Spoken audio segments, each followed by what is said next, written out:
Вака, пред се, многу е важно да се подвлечат овие две карактеристики на кои претендираме кога ги правиме во овие дружења со други држави. Пред се, важен е факторот да се разпознаат пријателствата меѓу учениците и меѓу наставниците, но покрај тоа многу е важен моментот за размена на искуства во однос на она што се вика примена на техники и методи во работењето, бидејќи на тој начин стануваме побогати и ние како домаќини и гостите кои што доаѓаат.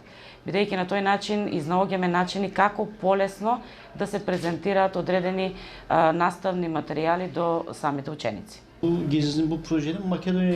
Мислиме дека ова искуство на размена на ученици и професори гради силни врски и комуникација и го зајакнува пријателството помеѓу двете земји. И очекуваме други проекти преку кои ќе го негуваме тој однос. Ние не сме само збратимени училишта, туку и братски држави. Ние имаме многу заеднички нешта, блиски култури и заедничка историја. Ние добро се познаваме. И не мислам само на Македонија и Турција, туку и на сите балкански земји. Имаме потреба од ова, од ваква комуникација во светот, особено во овие времења и услови. Потребна ни е силна комуникација за мир.